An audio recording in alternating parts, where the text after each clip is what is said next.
Hello, everyone, and welcome to Law versus Ethics. This is the first stream that I've done on this channel, but thank you for everyone, subscribing and showing their support. I'm a little bit nervous about this stream because it's actually to do with my final year law project, and this is the pro bono research project that I'm doing.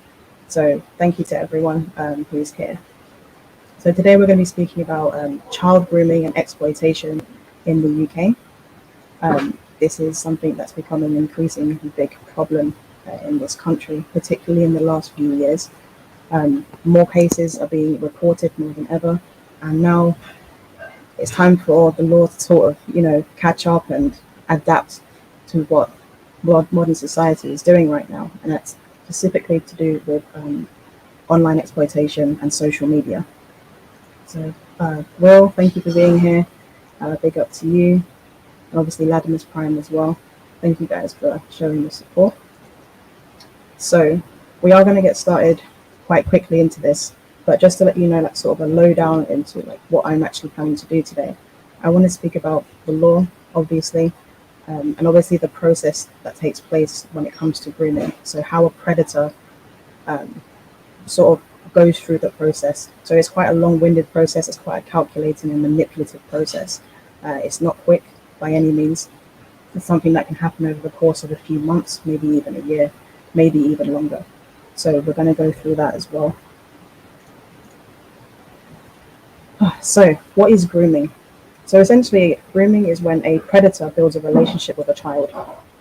And what they do is they build trust, they build a level of dependency, and then they break that trust eventually once the child feels that they can depend on that predator.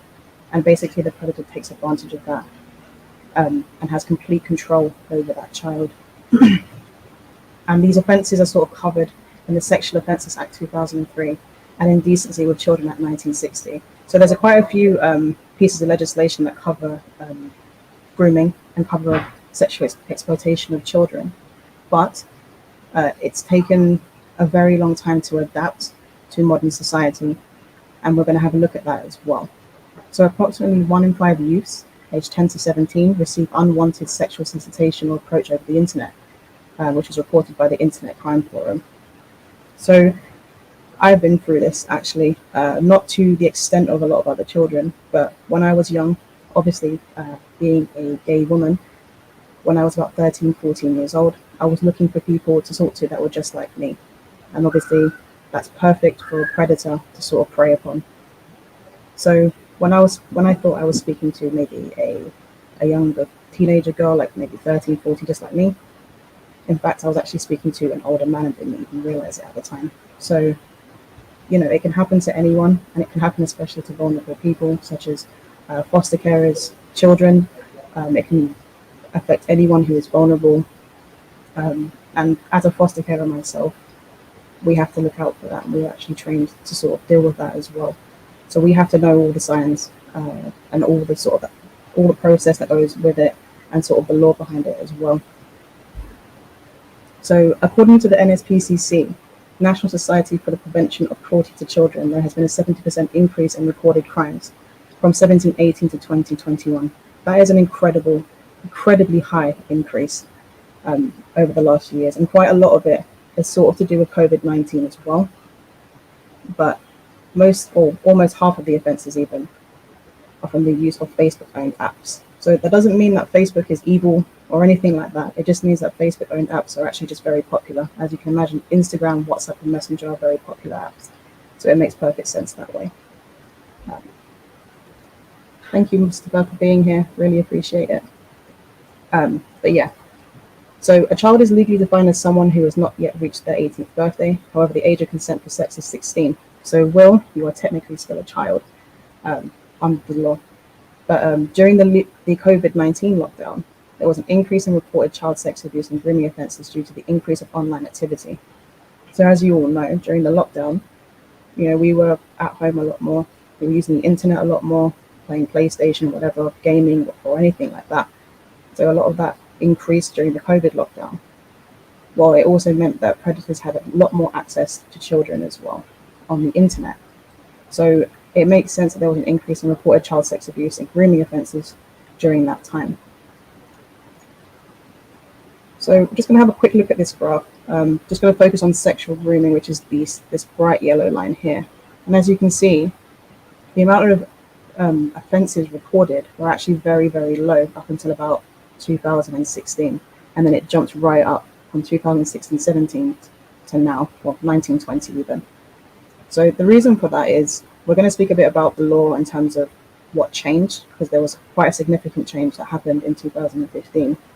But there's also sort of the society views, and that comes down to, for example, a lack of understanding of what goes on with grooming. A lot of people show a lack of empathy towards it. They don't really understand how it can happen to someone until it happens to them. So now that people are speaking about it more, people tend to understand, what's going on a little bit more. But there are still people that are just not aware of what's going on until it happens to their children.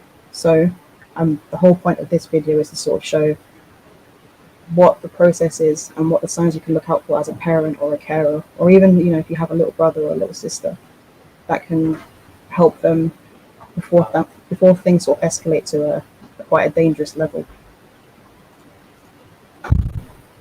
So under Section 14 of the Sexual Offences Act 2003, communicating and meeting with a child under the age of 16 with the intention of abusing and exploiting them is an offence.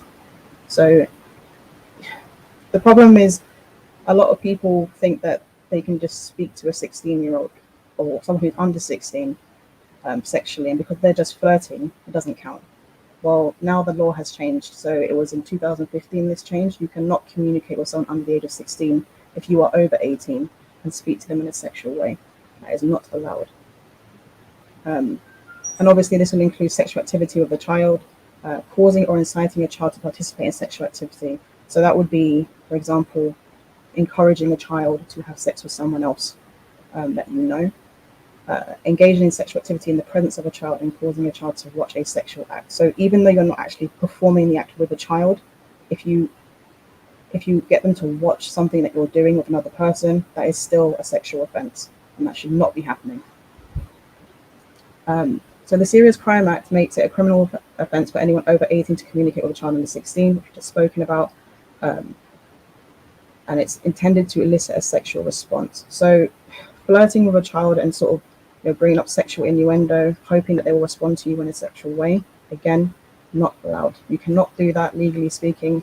It is not okay for you to do that for someone under the age of 16. And just to add, if there's any sort of sexual activity with anyone under the age of 13, it is a strictly liable offence, and that means that no matter what your intentions were, you will be charged.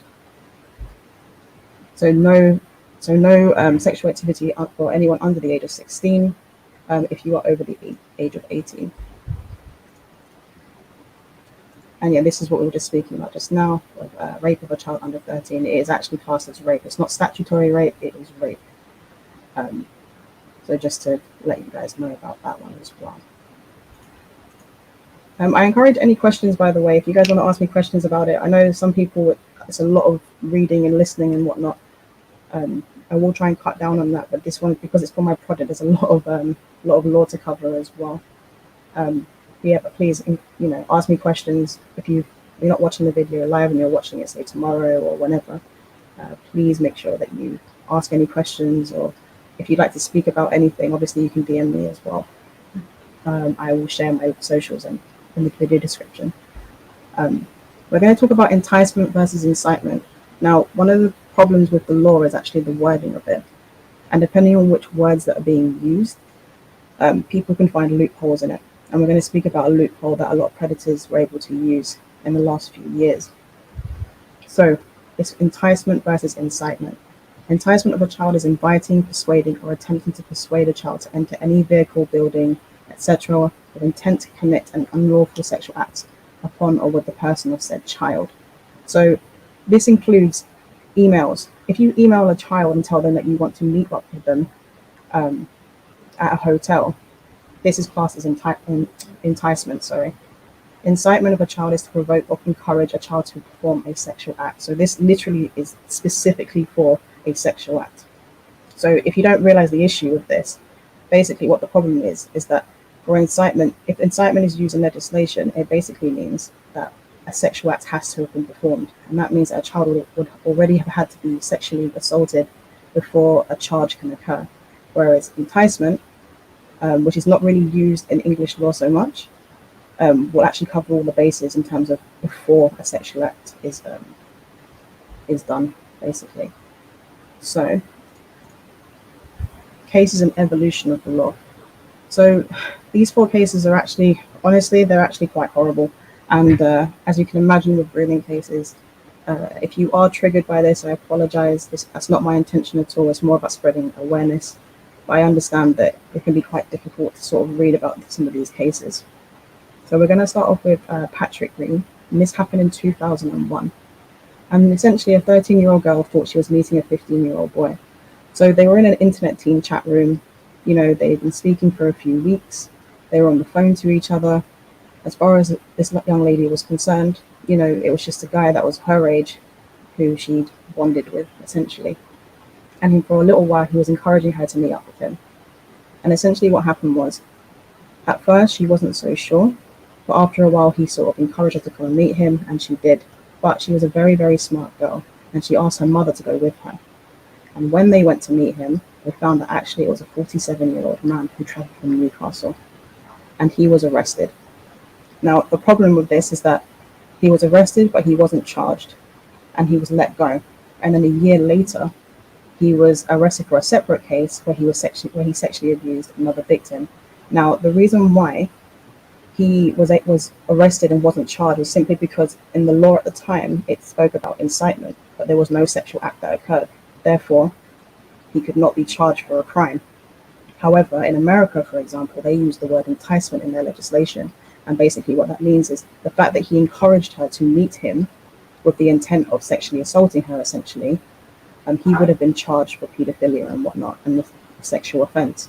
So he was, if the English law used the word enticement, then Patrick Green would have been charged, and actually the girl that was sexually abused a year later wouldn't have been sexually abused. So at the time, there was a change that needed to be made, which wasn't, even though judges acknowledged that actually there needed to be a change in the law to adapt to these sort of situations, because at the time, the internet was getting bigger and bigger. And obviously, as you know, in the last few years, social media has blown up, and it's incredibly popular at the moment. And unfortunately, it's a breeding ground for predators. So the law had to change at some point. So a similar case, which was the one that happened in Crewe, but this time, parents stepped in after the predator admitted to the girl that he was 27 and not 15 years old. So they contacted the police, rightly so, and the police waited for him and arrested him. It's called a sting operation, essentially.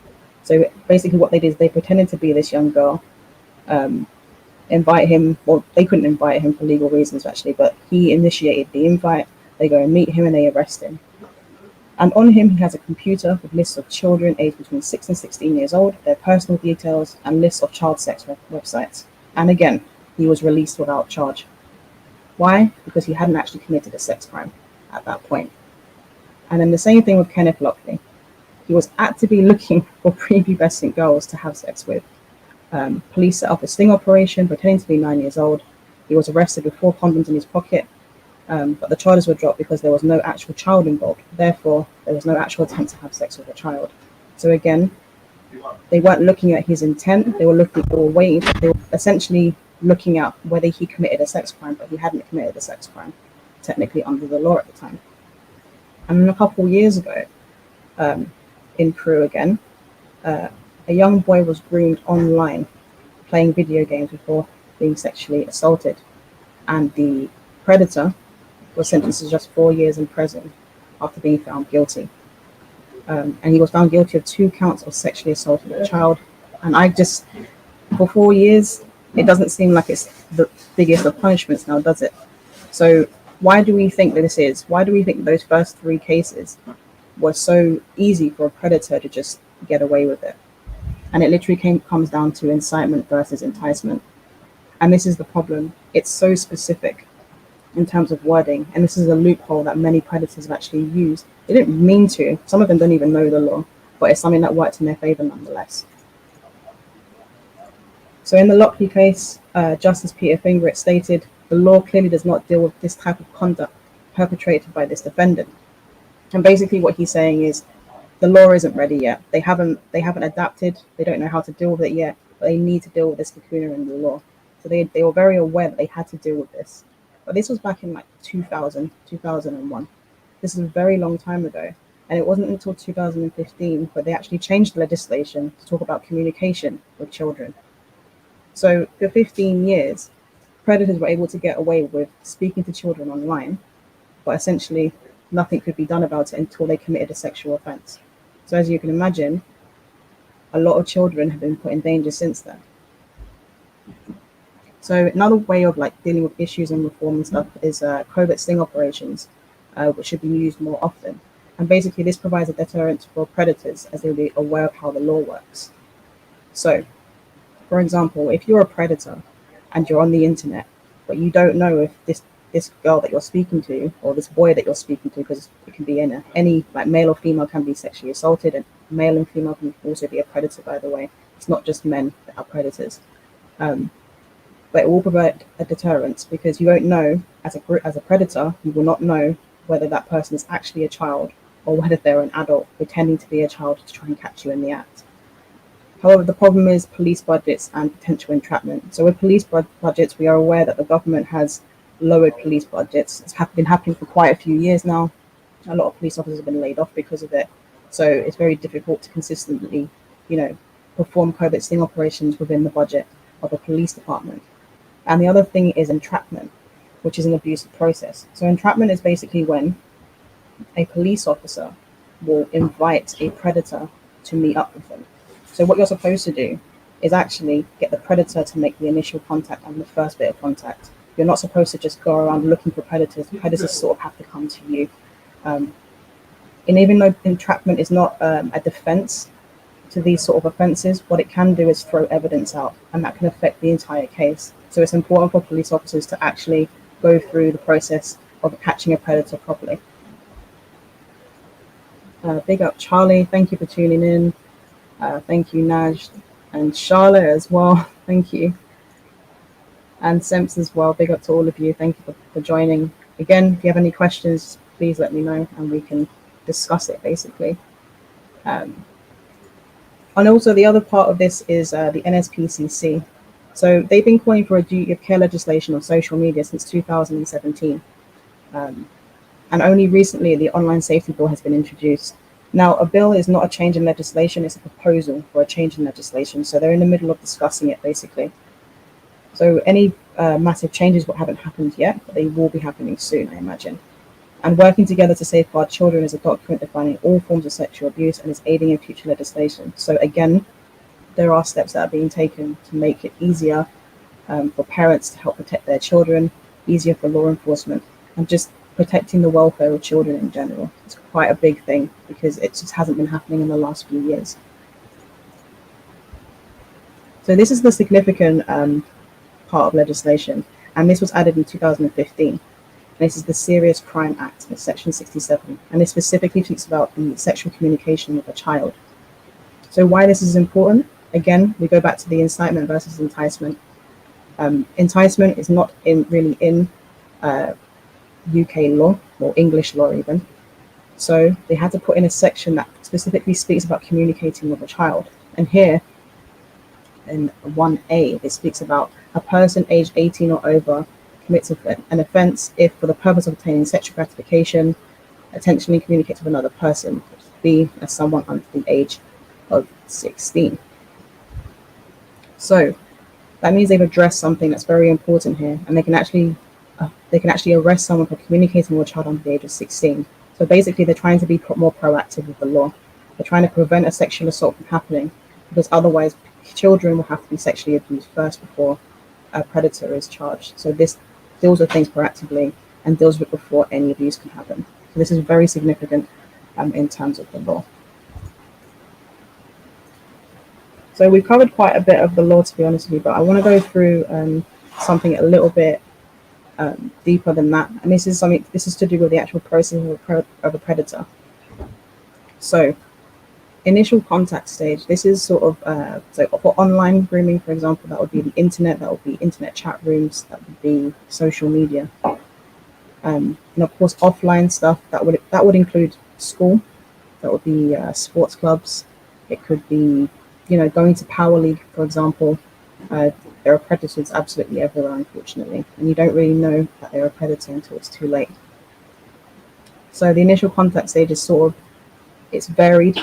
There are so many different ways that a predator can access children, unfortunately. Um, but the big stage is the befriending stage, and this essentially is about predators having a child that can rely on them.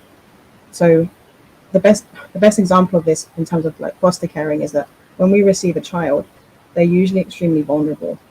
They've left their home for whatever reason. It could be because of abuse. It could be because their parents have passed away. It could be because their parents are ill or in prison. There's a wide variety of reasons why children go into foster care. But when we do receive a child, usually they're quite standoffish, as you can imagine. You're not going to bond with them straight away. It does take a lot of time. So they're going to feel isolated and a little bit lonely at first. And what the befriending stage does with predators, they actually pick up on things like this and they use it to their advantage. So if I give you an example, say we have a young 14-year-old boy and he's a little bit big, doesn't have many friends in school, his mother passed away, and his father is unwell. So he has to look after his father at home, he gets bullied in school, and he's actually quite a lonely young boy.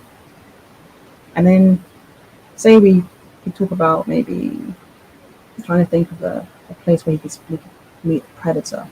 Say, he's sitting in the park, he's watching people who are supposed to be his friends, maybe, or could potentially be his friends, play football, but he's never invited to play with them.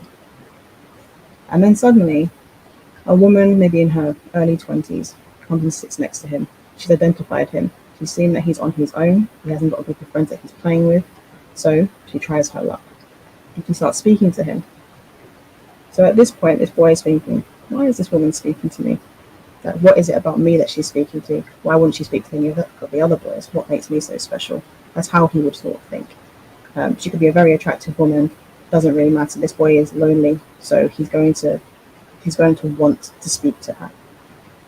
So she asks him about his interests. She'll ask him about, what he likes to do at school, his favorite subject, etc., and just try and bond with him as much as possible. And maybe once a week she'll see him at the park, and they will talk. And then there's a next stage, and the next stage will be maybe they go somewhere together other than the park. So maybe he goes to her house, maybe he plays video games at her house, or they go and watch football matches together, or they just watch football on a Sunday or a Saturday together. She's picking up on what he likes to do and sort of using that to bond with him. And then she starts to give him things like alcohol or maybe drugs, something that will make him feel better. So from a kid's point of view, he's thinking, oh, I can try this. He gets high, he might enjoy it. And basically what would end up happening is he will feel like he depends on her, because when he's around her, he gets to have fun, he gets high, he forgets about all the problems in his life. And that's where she can sit there and say, okay, he's dependent on me now, he has a lot of trust in me. And basically what the predator will start to do is make suggestions, sexual suggestions. She'll touch his leg, she'll give him hugs, she'll kiss him on the cheek, she'll even talk to him very briefly about sex. And basically what will end up happening is it will get further and further, and it will sort of plant a seed in his mind about it. That's the whole point of it from a predator's point of view. And then essentially what a predator will do is, I'll give you a bottle of beer, or I'll give you a joint if you do this or this for me. And this exchange of favors stage could literally be to have sex with her, to have sex with her friends or clients, depending on what field of work she's in, obviously. And basically the exchange of favors stage is the most significant part, because this is where sexual offenses start to occur. And basically what ends up happening is, say for example, she tells him, if you have sex with my friend, I'll give you a bottle of beer.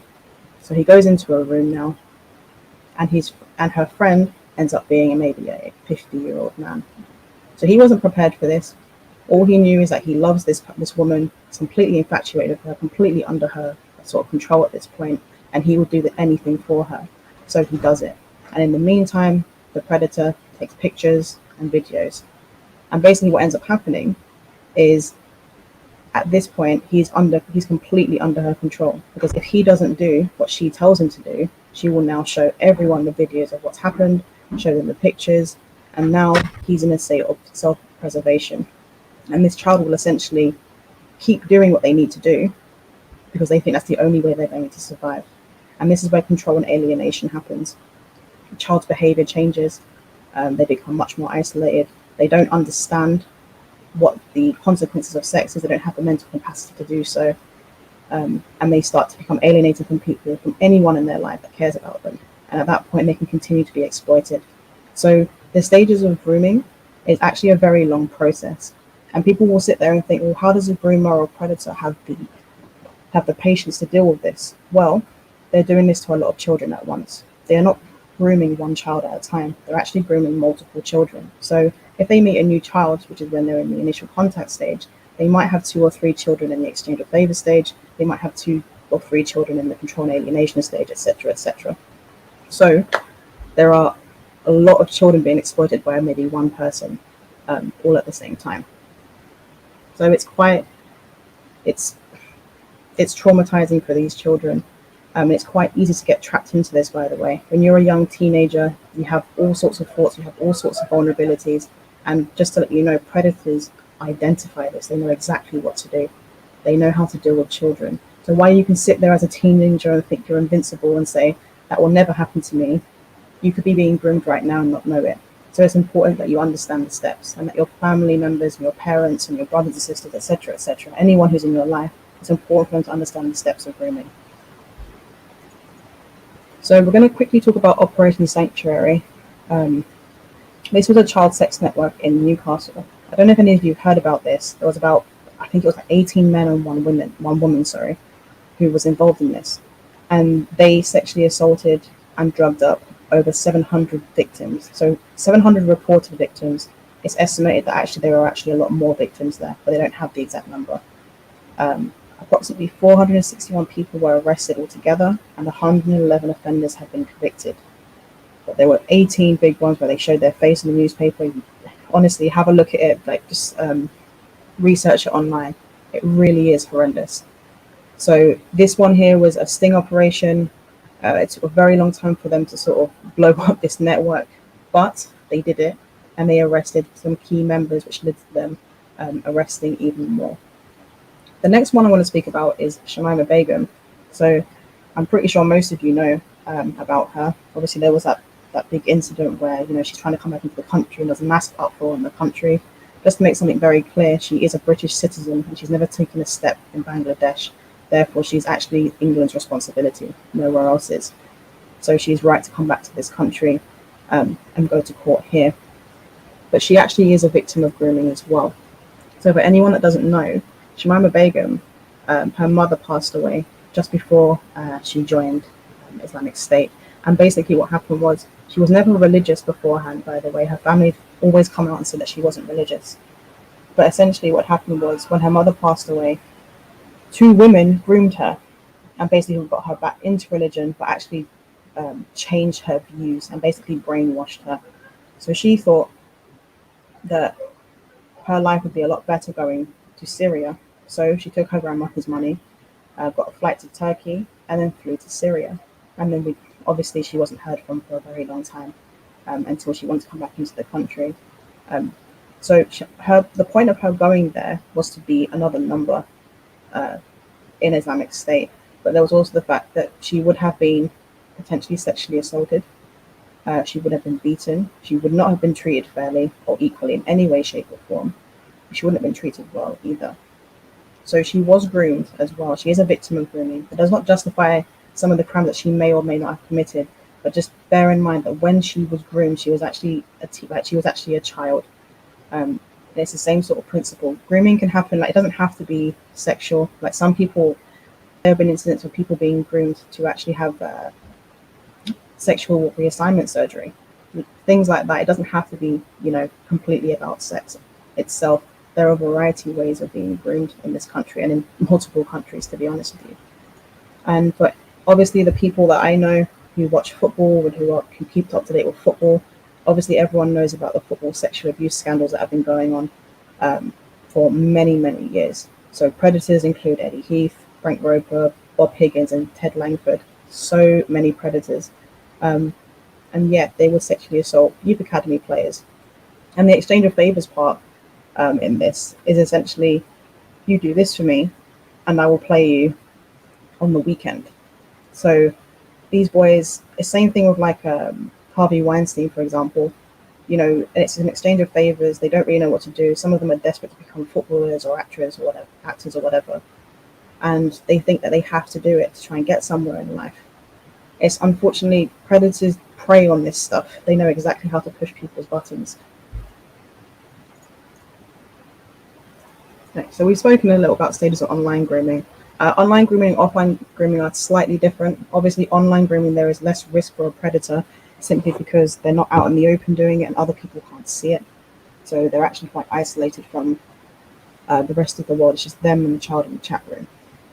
But again, the principle is the same. It's about forming a friendship, forming a relationship, making sure that it's just you and the child, building up trust, sex talk eventually, and then at this stage they'll try and arrange a meeting with the child. So it's a very similar sort of situation with online grooming and offline grooming. The principles are the same, the psychology is pretty much the same, and yeah, it's a very difficult topic, to be honest with you, because as a foster care, as I said before, looking out for these sort of signs, it can be difficult because, as you know, some teenagers, they're just naturally, some of them are naturally miserable, some of them are rude.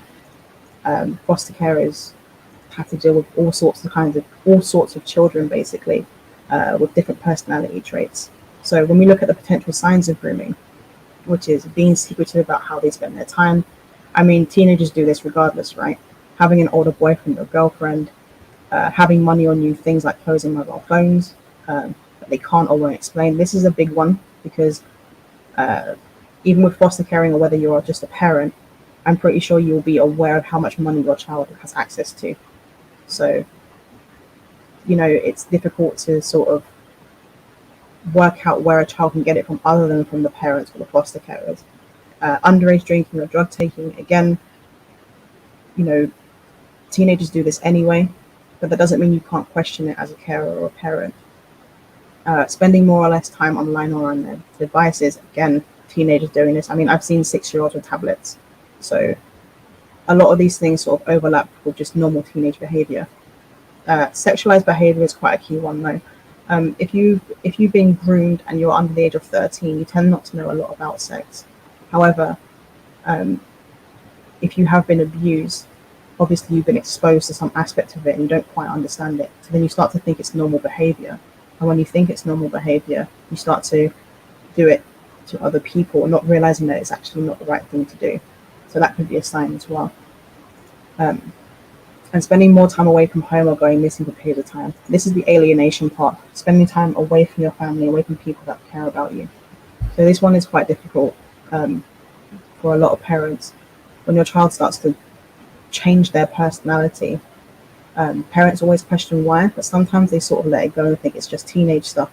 But sometimes it could be more than that, The